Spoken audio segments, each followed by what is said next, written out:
नमस्कार। इस समय आप देख रहे हैं न्यूज इन इंडिया।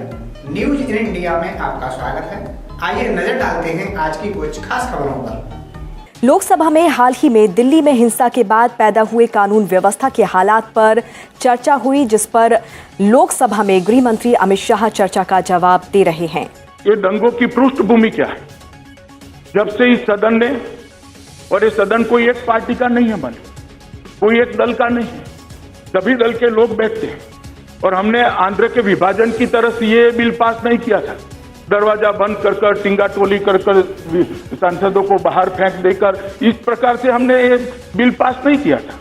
हमने पूरी लोकतांत्रिक तरीके से चर्चा कर धैर्यपूर्वक मैंने सबको सुना है, जिनको सुना है इसके जवाब भी दिया है, और उसके बाद मतदान कर इस महान संस्था के दोनों सदनों ने सीए के बिल को पारित किया।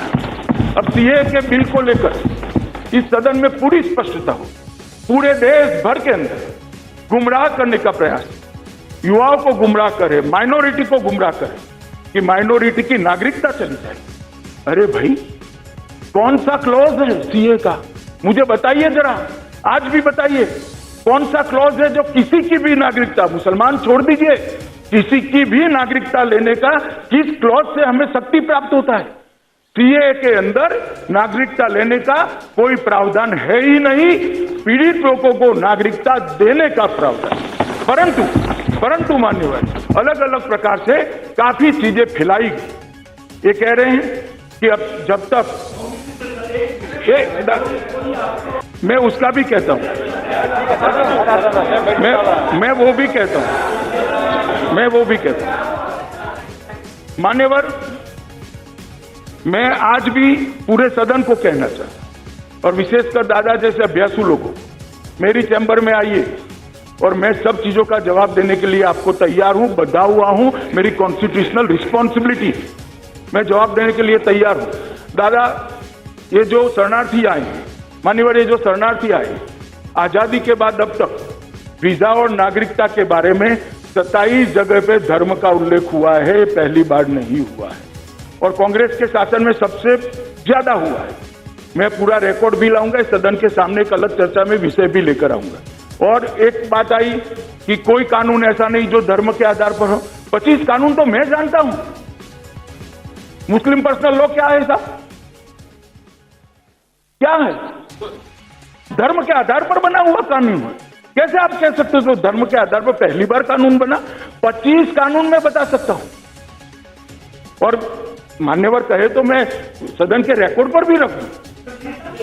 हाँ, तो मैं कल रखूंगा रिकॉर्ड पर, ढेर सारे कानून, मगर बाद में बोलना बंद कर दीजिएगा। कानून तो मैं वहां से लाऊंगा। मान्यवर एक बात नहीं, सिटीजनशिप की बात नहीं, मैं मान्यवर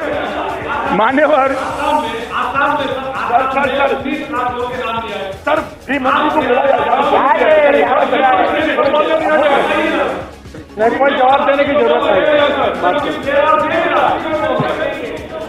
मान्यवर, आपके पास मैं आपको बताना चाहता हूं कि ये एक बात ऐसी आई कि सीए के विरोध करने वाले शांति से बैठे थे, सीए के पक्ष में जब लोग निकलना शुरू हुए, दंगे हो गए। कहां रहते हो दादा? मैं बताता हूं, ये 24 फरवरी के पहले सीए के विरोध से ज्यादा सीए के समर्थन के लिए रैलियां देश भर में निकली है, आपकी कॉन्स्टिट्यूएंसी में भी निकली। मगर हम कान बंद रखेंगे, आंख बंद रखेंगे तो नहीं दिखाई देगा, जो देखना चाहेंगे वही देखेंगे तो नहीं दिखाई पड़ेगा। देश भर में रैलियां निकली है, लाख की निकली है। 27 से ज्यादा रैलियों में मैं स्वयं गया हूं, और कहीं पर भी और साहब दानिश जी, मैं आप पर भी आता हूं, जरा धैर्य रखें। मान्यवर, ये भ्रम फैलाया जा रहा है कि प्रो सीए वाले लोग निकले इसलिए हुआ, ढेर सारे निकले थे। अब क्यों हुआ इस पर मैं आना चाहता हूं। ये समझने जैसी बात है। 14 दिसंबर को रामलीला मैदान में एक पार्टी बड़ी रैली करती, एंटी सीए रैली, रैली में पार्टी के अध्यक्ष महोदय भाषण करते हैं कि घर के बाहर निकलो, आर पार की लड़ाई निकलो, अस्तित्व का सवाल है। इसके बाद उनके एक वरिष्ठ नेता भाषण करते हैं, अभी नहीं निकलोगे तो कायर कहलाए जाओगे। क्या भाषण है? और इतनी सारी हेट स्पीच दादा बोलते हो आप सब लोग, ये हेट स्पीच नहीं लगती क्या आपको? खराब नहीं है? घर के बाहर निकलो, आर पार की लड़ाई लड़ो, ये खराब नहीं है? और साहब देखिए जिस हेट स्पीच का वो जिक्र करे वो तो पुलिस जांच करी है, जो कानूनन होगा वो करेंगे, परंतु वो हेट स्पीच के बाद कुछ नहीं हुआ। ये 14 दिसंबर की रैली के बाद 16 दिसंबर को शाहीन बाग का धरना शुरू हो गया। तो केंद्रीय गृह मंत्री अमित शाह को आप सुन रहे थे। दिल्ली हिंसा पर चर्चा का जवाब देते हुए उन्होंने कहा कि वक्त रहते पुलिस ने हालात पर काबू पा लिया था। लोकसभा ने कांग्रेस के 7 सांसदों का सदन में पूरे बजट सत्र के लिए निलंबन को रद्द करने का प्रस्ताव आज ध्वनिमत से मंजूर कर लिया। संसदीय कार्य राज्य मंत्री अर्जुन राम मेघवाल ने कांग्रेस के 7 सांसदों गौरव गोगोई, टी.एन. प्रतापन, डी.एन. कुरियाकोस, राजमोहन उन्नीथन, बेनी बेहनान, मणिकम टैगोर और गुरजीत सिंह ओझला के निलंबन को तत्काल समाप्त करने की अनुमति देने का प्रस्ताव रखा, जिसे सदन ने ध्वनिमत से मंजूरी प्रदान कर दी। 5 मार्च को इन सदस्यों को सदन का निरादर करने के मामले में मौजूदा सत्र की शेष अवधि के लिए निलंबित किया गया था। I give a notice of my intention to move the following motions under proviso to Rule 374 within bracket 2 of the Rules of Procedure and Conduct of Business in Lok Sabha. That this House resolves to terminate the suspension under the proviso to Rule 374(2) of the Rules of Procedure and Conduct of Business in Lok Sabha with immediate effect who were suspended from the service of the House for the remainder of the session on the 5th March 2002. जो सदस्य इसके पक्ष में हाँ कहें, जो सदस्य विरोध में ना कहें, मेरे विचार में निर्णय हाँ वालों के पक्ष में हुआ, हाँ वालों के पक्ष में हुआ, प्रस्ताव स्वीकृत हुआ, सदस्यों का निलंबन समाप्त हुआ। इससे पहले सदन के सुचारू संचालन को लेकर संसद परिसर में लोकसभा अध्यक्ष ओम बिरला की अध्यक्षता में सर्वदलीय बैठक हुई। इसमें सभी दलों ने लोकसभा अध्यक्ष के प्रति अपना सम्मान जताया और सदन की गरिमा बनाए रखने में सहयोग का भरोसा दिलाया। 5 मार्च को सदन में हुए घटनाक्रम से लोकसभा अध्यक्ष आहत थे और 6 और 7 मार्च को लोकसभा की कार्यवाही में हिस्सा नहीं लिया था। कभी कभी ऐसा हो जाता है जो हम नहीं चाहते हैं, आप नहीं चाहते हैं, या सत्तारूढ़ पार्टी भी नहीं चाहते हैं। मैं ये नहीं कह सकता किसी ने कोई गलती नहीं किया, लेकिन इसके पीछे तफ्तीश होना चाहिए। इसके पीछे तफ्तीश होने के बाद आप निर्णय लीजिए, क्योंकि सर अगर ऐसा लगता है कि एक घटना के लिए सर सारे सत्र अगर निलंबित हो, ये सर ज्यादा हो जाता है। Very fruitful meeting in your chamber, and fortunately we came to the conclusion that all well that ends well. विदेश मंत्री एस जयशंकर ने आज कहा कि कोरोना वायरस प्रभावित देशों में फंसे भारतीय नागरिकों की सुरक्षा और कल्याण के लिए केंद्र सरकार प्रतिबद्ध है। उन्होंने कोरोना से जूझ रहे ईरान में फंसे भारतीयों को स्वदेश लाने के बारे में सरकार की कोशिशों के बारे में आज राज्यसभा में जानकारी दी। विदेश मंत्री ने बताया कि गुरुवार तक इटली के लिए भी भारतीय चिकित्सा दल भेजा जाएगा। उन्होंने कहा कि विश्व के किसी भी भाग में रहने वाले भारतीयों की सुरक्षा और कल्याण के लिए सरकार प्रतिबद्ध है। Honorable Chairman, sir, I rise to apprise this August House of some recent developments pertaining to Indians stranded in Iran as a result of the coronavirus situation.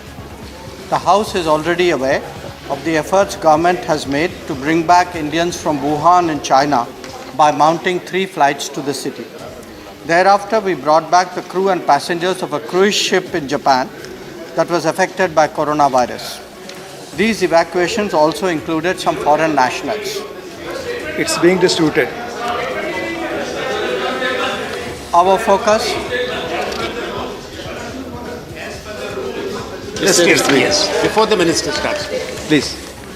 Our focus since has shifted to Iran in view of the sharp increase of coronavirus in that country. As per available information, there are 6,000 Indian nationals in various provinces of Iran. These include about 1,100 pilgrims, mainly from the Union territories of Ladakh, and Jammu and Kashmir and the state of Maharashtra. Nearly 300 students, primarily from the Union Territory of Jammu and Kashmir, about 1,000 fishermen, including from Kerala, Tamil Nadu and Gujarat, and others who are on a longer-term stay visa in Iran for pursuing their livelihood and religious studies. As government started receiving information about the spike in coronavirus cases in Iran, as a precautionary measure, direct flights between India and Iran were temporarily suspended with effect from 27 February. Advisories were issued to avoid travel and returning passengers were started to be screened. This is an ongoing exercise. Our embassy in Tehran and consulates in Bandar Abbas and Zahedan naturally reached out immediately to Indian nationals in Iran to ascertain their welfare. An advisory was issued asking our nationals to observe appropriate precautions. Emergency contact details of the Indian mission were put out. Embassy and consulate officials have been reassuring Indian nationals and ensuring they are in good health and had adequate provisions. I mention this as an overall approach, but also with specific reference to the fishermen community whose welfare has been raised with me by a number of honorable members. Given the large number of Indians in Iran, it was natural that we should seek to sequence their return, taking into account their location and exposure. The initial focus is on visiting pilgrims. Many of them are in Qom, where coronavirus incidence has been strong. The nature of their residency also increases the risks of exposure. Age is also a factor that has taken into account. As their welfare is being currently addressed, we are now also focusing on Indian students. Many of them are studying medicine and are fully aware of the precautions to be taken in this difficult situation. The embassy is in regular contact with them as a group. Our understanding is that the region where most fishermen are located has not been so affected so severely. These factors will guide our approach in the coming days. Over the last few days, government has been making focused efforts for the safe return of stranded Indians. Given the scale of COVID-19 infection and its pressures on Iran's own resources, a team of 6 Indian health officials has been deputed to Iran in order to set up testing and sampling facilities there. The first batch of 108 samples were received in India on 7 March. These were tested and 58 Indian pilgrims, 25 men, 31 women and 2 children who tested negative were repatriated in a special IAF C-17 flight on 10 March. We have also received samples of 529 more Indians on this flight, which are being tested in the National Institute of Virology, Pune. विदेश मंत्री ने राज्यसभा में बताया कि सरकार ने 6 सदस्यीय चिकित्सा दल ईरान भेजा है। ये दल वहां मौजूद भारतीय नागरिकों के नमूने एकत्र कर परीक्षण कर रहा है। ईरान से अब तक 108 नमूना परीक्षण की रिपोर्ट नकारात्मक पाई गई है और इनमें से 58 नागरिकों को 10 मार्च को ईरान से भारत वापस लाया गया। उन्होंने बताया कि अभी 529 नमूनों के परीक्षण की रिपोर्ट आनी बाकी है। इनकी भी स्वदेश वापसी शीघ्र होगी। We continue to collect more samples in Tehran, and our endeavor is to ensure the earliest possible return of our nationals after appropriate testing and screening. We are working with Iranian authorities to operate some limited commercial flights for facilitating early return of remaining Indians after testing them. Our embassy staff and the medical team are working round the clock under difficult conditions to ensure the objective of earliest possible return. The House will appreciate there are operational constraints given that there are restrictions that have been instituted for public health reasons in Iran. It is not easy to organize transport, accommodation and other logistics.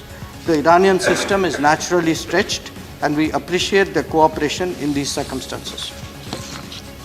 During my recent visit to Srinagar, I took the initiative to meet the parents of some of the students who are in Iran. Their anxiety at this time is completely understandable. I shared with them in great detail the ground situation and sought their understanding. I assured them that government would facilitate the earliest possible return of their children. Our consulate in Bandar Abbas are in touch with the Indian fishermen who are in the southern provinces of Iran, including in the cities of Asaluye, Chiruye and Kish. Some of them have been visited and others would be soon. provisions of essential supplies to them is being ensured. As per available information, they are all in good health. I would like to strongly emphasize that the government remains fully committed towards the safety and welfare of our nationals in any part of the world. This has been the hallmark of our foreign policy. The House will surely appreciate the few other nations have done what we have with respect to the end COVID-19. The global coronavirus situation is being monitored on a continuous basis by a group of secretaries headed by Cabinet Secretary and a group of ministers chaired by Minister of Health and Family Welfare. My ministerial colleague has already apprised the House of measures being taken to control and contain the spread of virus in the country. Prime Minister himself has reviewed the situation from time to time. We have been regularly issuing travel advisories and visa guidelines that reflect the situations in countries of concern. E-visas and visa on arrival have been temporarily suspended in certain cases. Precautionary measures are also being taken on all our land borders as well as air and sea entry points. The situation in Italy is now emerging as a cause of great concern. I would like to share with the honourable members the steps in this regard have already been initiated. The challenge is growing by the day in Europe, and we will have to respond accordingly. I am confident that the honourable members of this House would join me in commending the efforts of our medical team, the officials of the Indian Embassy and Consulate, the Indian Air Force crew, and all those in India who have worked tirelessly and selflessly to ensure that our people in Iran are safe and can return expeditiously. The coronavirus challenge will require a focused and sustained effort on our part, and we will keep the House apprised of such. Rajya Sabha में सदस्यों ने भी corona को लेकर बरते जाने वाले एहतियात और विदेशों में फंसे भारतीयों को लेकर अपनी राय रखी। तो ये अच्छी बात है कि हमारे देश के लोग जो चाइना या दूसरे देशों में हैं उनके लाने का प्रयास किया जा रहा है और किया भी। इसकी तो सराहना करते हैं हम। 12-13 दिन पहले जो संडे था, उस दिन संडे को भी मैंने विदेश मंत्री जी को तकलीफ़ दी और इनका रिस्पांस बहुत अच्छा था, क्योंकि कश्मीर से टेलीफोन आ रहे थे कि 800 से लेकर 1000 तक बच्चे ईरान की अलग अलग यूनिवर्सिटीज़ में पढ़ते हैं और बहुत सारी संख्या वहाँ पिलग्रिमेज के लिए भी गई। तो उनका बंदोबस्त होना चाहिए। तो माननीय फॉरेन मिनिस्टर ने ये बताया था कि वहाँ सुविधाएं नहीं हैं ईरान के अंदर उनकी टेस्टिंग की एयरपोर्ट पे। तो हमने WHO से बात की है और वो यहाँ से कोऑर्डिनेट करके वहाँ अपने लोग भेजें और एयरपोर्ट पे टेस्ट करें और तुरंत अगले दिन से ही मंडे से इस पर कार्रवाई शुरू करनी चाहिए। तो मैं माननीय फॉरेन मिनिस्टर साहब कल कश्मीर गए थे, बहुत अच्छी बात है, बधाई देता हूँ। मैं पूछना चाहता हूँ कि इन जो 1000 के करीब बच्चे यूनिवर्सिटीज़ में पढ़ते हैं और जो पिलग्रिमेज के लिए वहाँ गए हैं, उनमें से कितने लोग अभी तक हिंदुस्तान वापस अपने देश में लौटे हैं, और अगर नहीं लौटे हैं तो कब तक वो लौटेंगे और उनका स्टेटस क्या है अभी। I really congratulate our Honorable External Affairs Minister.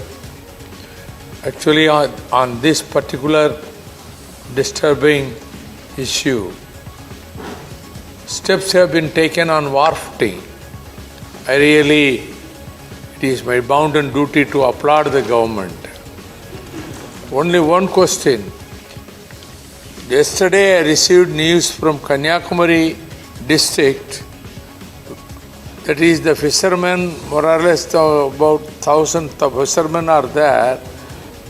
The news is food is available only for 2-3 days and water also is available for 2-3 days. After that there is no guarantee. They said we can't do anything.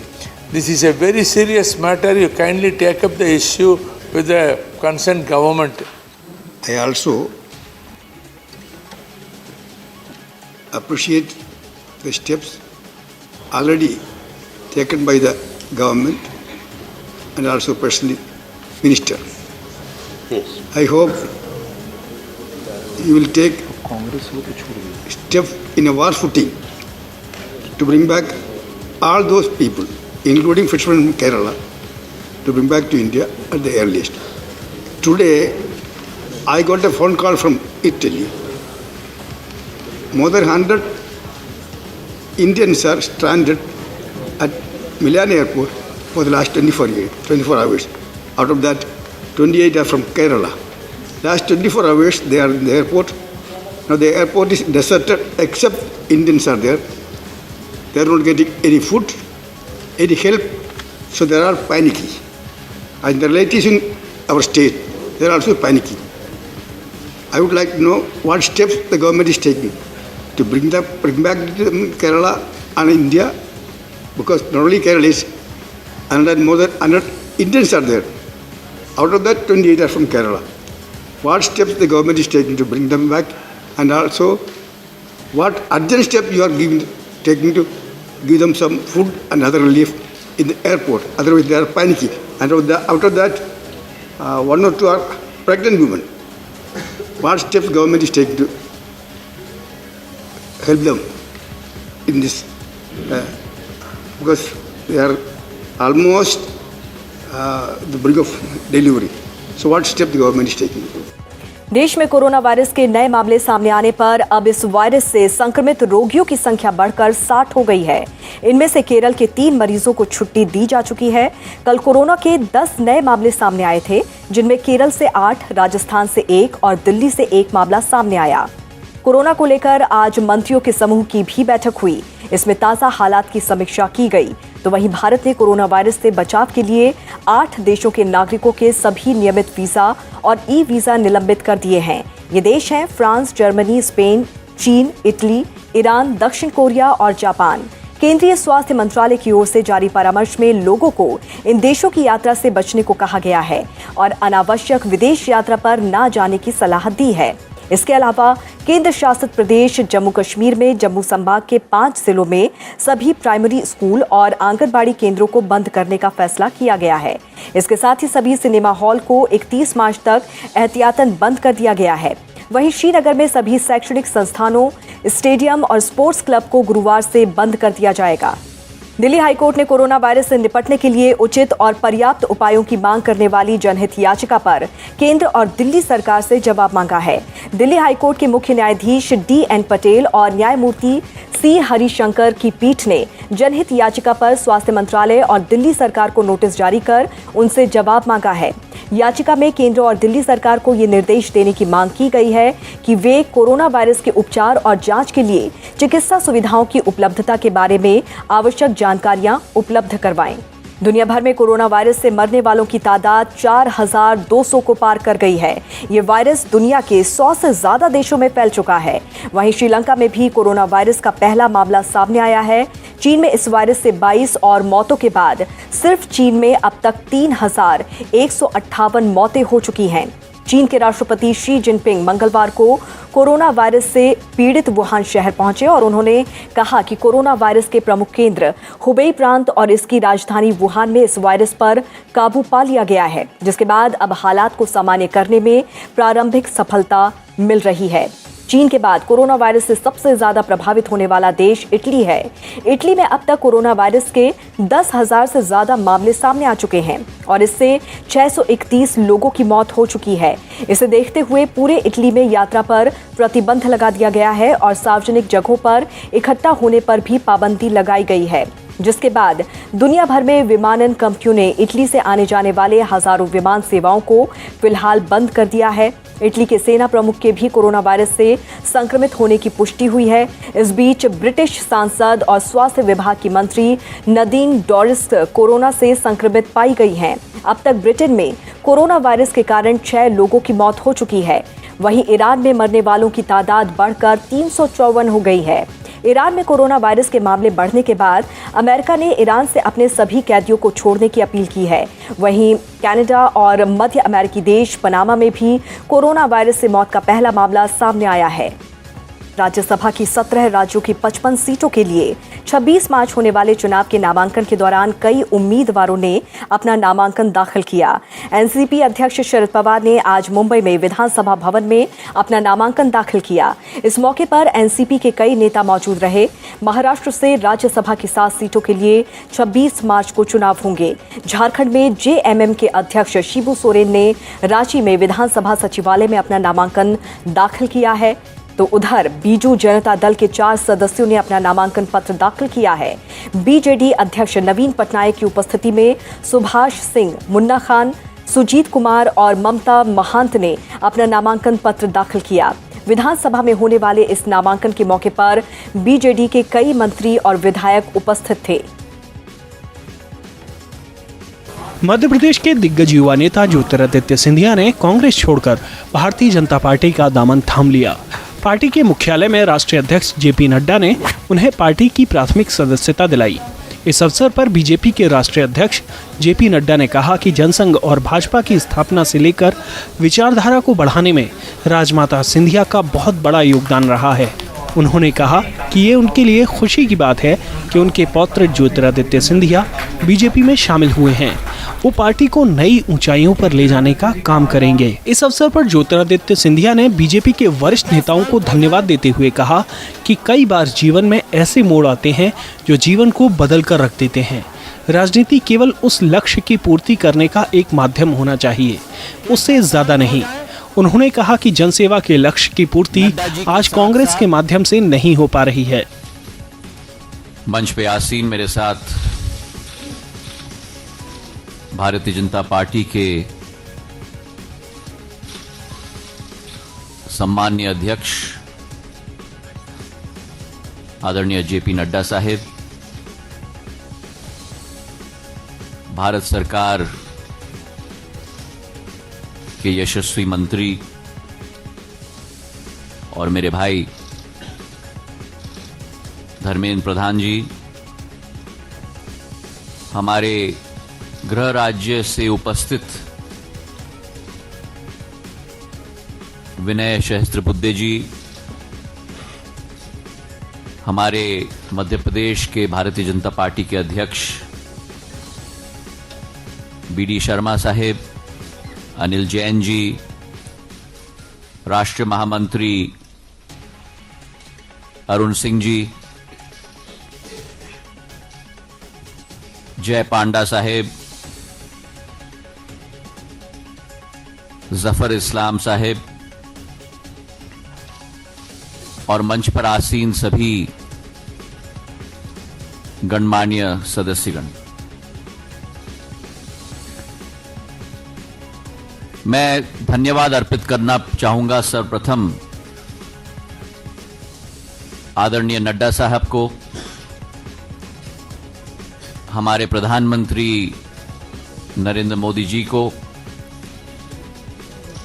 हमारे गृह मंत्री अमित शाह जी को, कि उन्होंने मुझे अपने परिवार में आमंत्रित किया, एक स्थान दिया। मेरे जीवन में 2 तारीखें बहुत महत्वपूर्ण रही। व्यक्ति के जीवन में कई बार ऐसे मोड़ आते हैं जो व्यक्ति के जीवन को बदल के रख लेते हैं, और मेरे जीवन में वो 2 दिवस, पहला दिवस 30 सितंबर 2001, जिस दिन मैंने अपने पूज्य पिताजी को खोया।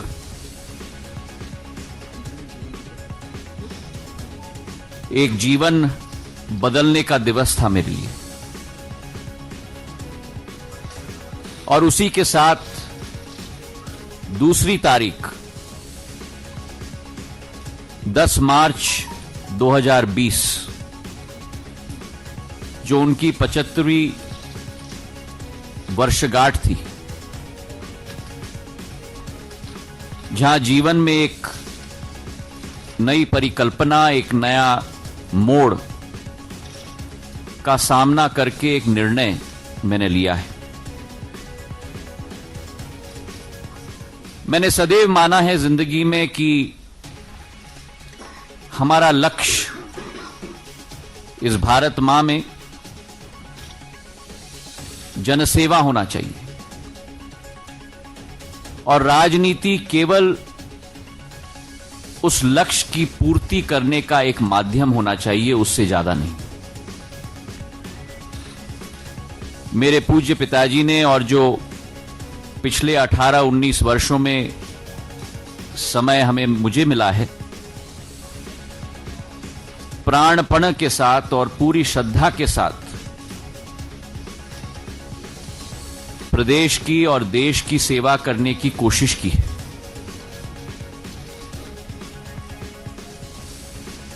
भारतीय कांग्रेस पार्टी के द्वारा, लेकिन मन व्यतीत है और मन दुखी भी है, क्योंकि जो आज स्थिति उत्पन्न हुई है, मैं ये कह सकता हूं विश्वास के साथ कि जनसेवा का लक्ष्य की पूर्ति आज उस संगठन के माध्यम से नहीं हो पा रही है।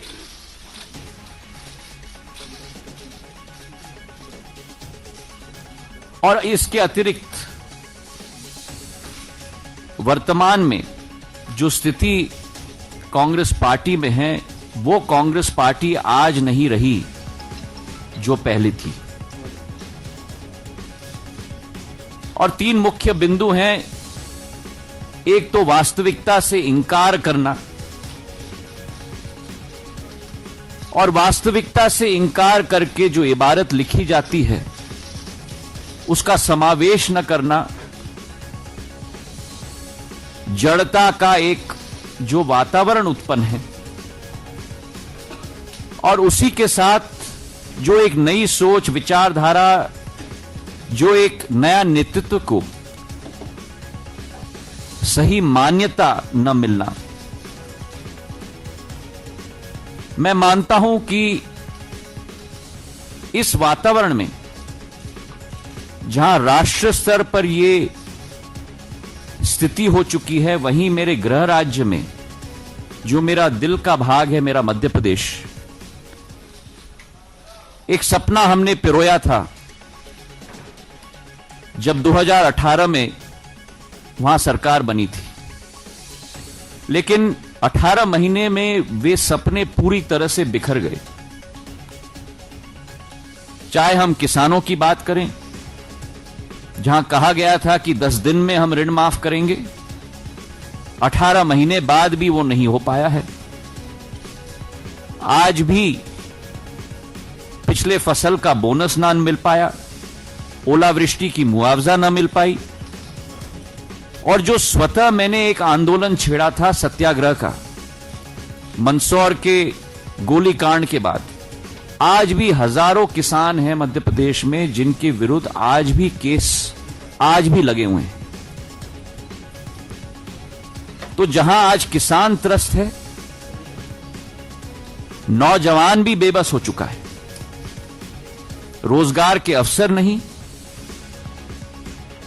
वचन पत्र में कहा गया था कि हर महीने प्रति माह एक अलाउंस दिया जाएगा, उसकी सूद नहीं। और उसी के साथ जहां रोजगार के अवसर नहीं उत्पन्न हो पाए हैं, वहां भ्रष्टाचार के बड़े अवसर उत्पन्न हो चुके हैं। आज एक ट्रांसफर उद्योग चल रहा है मध्य प्रदेश में, रेत का माफिया चल रहा है मध्य प्रदेश में। और जब यह स्थिति राष्ट्र स्तर पर अलग विडंबना, राज्य स्तर पर अलग स्थिति, और जब सत्य के पथ पे कोई व्यक्ति चलता है, मूल्यों के आधार पर कोई व्यक्ति चलता है, तो तब मैंने निर्णय लिया कि आज अगर भारत माता और भारत को हमें प्रगति और विकास के रास्ते पे चलाना होगा, तो आज मैं अपने आप को सौभाग्यशाली समझता हूं कि नड्डा जी ने, प्रधानमंत्री जी ने और अमित शाह जी ने मुझे वो मंच प्रदान किया जिसके आधार पर जनसेवा और राष्ट्र सेवा पर हम लोग आगे बढ़ पाएं। देश के इतिहास में शायद कोई ऐसा जनादेश किसी भी सरकार को न मिला हो जो एक बार नहीं लेकिन 2 बार हमारे प्रधानमंत्री नरेंद्र मोदी जी को मिला है। और उस जनादेश का एक सक्रिय, क्षमतावान और पूर्ण रूप से समर्पित भाव के साथ कार्य करने की जो क्षमता उनकी है, और आज देश का नाम जो विश्व स्तर पर उन्होंने बढ़ाया है, योजनाओं की क्रियान्वयन की क्षमता जो उनमें है,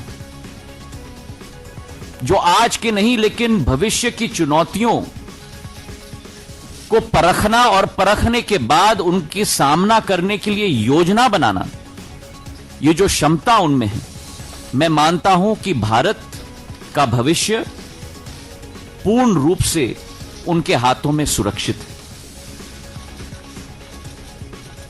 मैं आज नड्डा जी को मैं धन्यवाद अर्पित करना चाहता हूं कि आज यह मंच उन्होंने मुझे प्रदान किया, और मैं उत्सुक हूं नड्डा जी के साथ साथ हमारे राष्ट्रीय अध्यक्ष के रूप में हमारे प्रधानमंत्री जी नरेंद्र मोदी जी के दिखाए हुए रास्ते पर, हमारे गृह मंत्री अमित शाह जी पूर्व अध्यक्ष के दिखाए हुए रास्ते पर, और हजारों सैकड़ों करोड़ों भारतीय जनता पार्टी के कार्यकर्ताओं के साथ मिलकर जनसेवा और देश के विकास में योगदान का अवसर मुझे मिलेगा। इसके लिए मैं कृतज्ञ हूं इन सभी महानुभावों का। आज इस पार्टी में शामिल होने के कार्यक्रम में उपस्थित हमारे सम्मानीय ज्योतिरादित्य जी, हमारे सभी वरिष्ठ सहयोगीगण, राष्ट्रीय उपाध्यक्ष, राष्ट्रीय महामंत्री और वरिष्ठ साथीगण,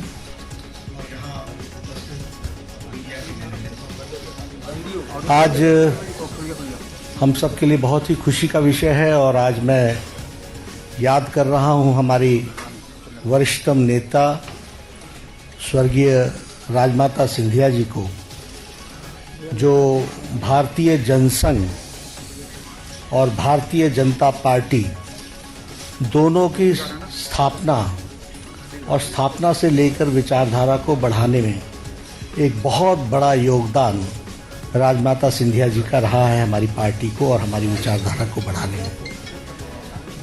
हमारे लिए राजमाता जी आदर्श और हम सब के लिए वो एक दृष्टि और दिशा देने वाली नेता रही। उन्होंने पार्टी को शैशव काल से, right from the very inception, Jana Sangh and Bharatiya Janata Party, she worked day in and day out for the ideology and for trying to see to it that the ideology grows in each and every part of the country. आज हमारे लिए बहुत ही खुशी की बात है कि उनके पौत्र ज्योतिरादित्य सिंधिया जी आज भारतीय जनता पार्टी में शामिल हुए हैं। मैं अपनी ओर से और सभी कार्यकर्ताओं की तरफ से उनका आने पर हार्दिक अभिनंदन करता हूं और स्वागत करता हूं। ज्योतिरादित्य जी का आना, इनके अपना स्थान और अपना नेतृत्व और अपने नेतृत्व की प्रखरता, उन सबसे हम वाकिफ़ हैं। लेकिन हमारे लिए आना इनका इस विचारधारा में हम मानते हैं कि ये परिवार के सदस्य हैं और परिवार के सदस्य में वो शामिल हो रहे हैं, अपने परिवार में शामिल हो रहे हैं। इसलिए मैं उनका हार्दिक अभिनंदन करता हूं और स्वागत करता हूं। हम सब लोग जानते हैं कि आदरणीय मोदी जी के नेतृत्व में सबका साथ, सबका विकास, सबका विश्वास इसलिए मैं इनको यह विश्वास देता हूं कि आपको भारतीय जनता पार्टी में मुख्य धारा में काम करने का सौभाग्य मिलेगा। And this is a very democratic party where every individual has a say and every individual has got his own contribution to develop the party. So I am very sure that he will also get the opportunity to participate in the activities of the party and see to it that Bharatiya Janata Party is an rightful instrument in changing the destiny of our country and developing it, और इसको जिसको हम कहते हैं कि परम वैभव पर ले जाने में जो राजनीतिक दृष्टि से एक अस्त्र के रूप में पार्टी काम कर रही है, उसका सदुपयोग करते हुए आपका भी योगदान हम सबको मिलेगा, ऐसा मेरा विश्वास है। इस अवसर पर बीजेपी के मध्य प्रदेश इकाई के अध्यक्ष बीडी शर्मा समेत तमाम वरिष्ठ नेता मौजूद थे। विश्व भर में 21 जून अंतर्राष्ट्रीय योग दिवस के रूप में मनाया जाता है और इस साल केंद्र शासित प्रदेश लद्दाख के लेह में छठे अंतर्राष्ट्रीय योग दिवस पर भव्य कार्यक्रम का आयोजन किया जाएगा। आयुष मंत्रालय के मुताबिक केंद्र शासित प्रदेश लद्दाख में प्रधानमंत्री नरेंद्र मोदी भी शामिल हो सकते हैं, जिसमें करीब 20,000 लोग एक साथ योग करेंगे। इतना ही नहीं, देश के अलग अलग हिस्सों में अन्य तरह के कार्यक्रमों का आयोजन भी किया जाएगा। पिछले साल यानी कि साल 2019 में झारखंड की राजधानी रांची में योग पर भव्य कार्यक्रम आयोजित किया गया था। Congregation of yoga will be taking place in high altitude location like Leh for the first time. A 45 minutes yoga drill based on a common yoga protocol is the highlights of the observation of International Day of Yoga. The PM is expected to carry out the Yogasana based on common yoga protocol along with the anticipated gathering of 15,000 to 20,000 people on the Yoga Day. रास्ते तो हर मोड़ पर बदल जाते हैं, पर दिशाएं कभी नहीं बदलती, जैसे कि हम और हमारा साथ। हर दिशा में आपके बच्चे के साथ, आज कल और हमेशा के लिए। सील गंगा स्मारक इंटर कॉलेज, मैनपुरी रोड, माड़े, सिकोहाबाद, जनपद फिरोजाबाद। देश में होली का त्योहार जमकर मनाया जा रहा है। कुछ इलाकों में होली 2 दिन मनाई जाती है तो कुछ क्षेत्रों में 1 दिन, क्योंकि ऐसा ही एक नज़ारा फिरोजाबाद के गांव बनीपुर और माड़ई में देखने को मिला। दरअसल हम बात कर रहे हैं थाना क्षेत्र सिकोहाबाद की। दोनों गांव के लोग शांत प्रिय तरीके से होली मनाते हैं।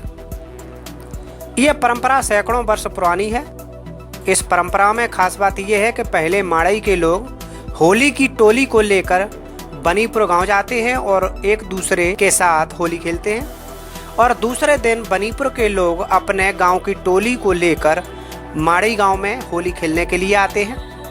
अभी तक ऐसी कोई घटना नहीं हुई है जिससे कि कोई जनहानि हुई हो। जब इस संबंध में कथावाचक शास्त्री पद्म उपाध्याय से बात की गई तो उन्होंने जानकारी देते हुए बताया, आज होली का जो पावन त्यौहार है वो सच में रंगों का ही त्यौहार है। उस रंगों के त्यौहार पर आपस में होली जो है एक प्रेम का त्यौहार है, और होली के दिन आपसी जो मतभेद हैं वो सब दूर हो जाने चाहिए। और होली के दिन ऐसा कहावत भी कही जाती है कि दुश्मन भी गले मिल लेते हैं। तो होली का त्यौहार ही ऐसा है और आपस में प्रेम रहना चाहिए। और हमारे गांव की तो ये प्रथा है कि गांव के तो मिलते ही हैं, और हमारे गांव के सब लोग आपस में मिल कर के पड़ोसी गांव बनीपुर में जाते हैं प्रतिपदा के दिन, पड़वा के दिन, और सभी गांववासियों से मिलते हैं घर घर जा कर के। और अगले दिन आज जैसे दौज है तो दौज को पूरे बनीपुर के लोग मिल कर के सब हमारे गांव में आते हैं। ये परंपरा बरसों से चली आ रही है, केवल गांव के ही नहीं, आस पड़ोस के गांव से भी मिल कर के रहना चाहिए। तो हम लोग वहाँ जाते हैं और वो लोग यहाँ आते हैं, आकर के मिल कर के सबसे होली खेलते हैं। और ये त्यौहार बरसों से पूर्वजों के समय से चला आ रहा है, पीढ़ियों से चला आ रहा है। ना कोई झगड़ा, ना कोई विवाद, बड़े प्रेम के साथ। और ठाकुर जी से मेरी यही प्रार्थना है कि प्रेम परस्पर बना रहे और ये होली का त्यौहार बड़े धूमधाम से और मेरी यही ठाकुर जी से प्रार्थना है कि सभी घर परिवारों में लोगों में प्रेम बना रहे और ठाकुर जी सबके घरों में सुख शांति ऐश्वर्य की वृद्धि करें और सब बढ़ोतरी करते रहें। यही मेरी मंगल कामना है। जय श्री राम।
तरक्की कभी ये नहीं पूछती कि आप कहां से आ रहे हो, बस ये पूछती है कि आप कहां जाना चाहते हो।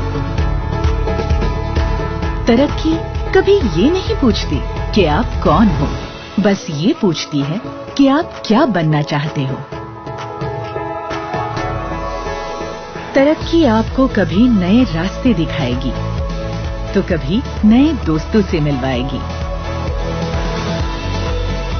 बस आपको तय करनी है आपके तरक्की की रफ्तार, एक नई सोच और हर रोज कुछ बेहतर करने की प्रेरणा, अपने लिए और अपनों के लिए।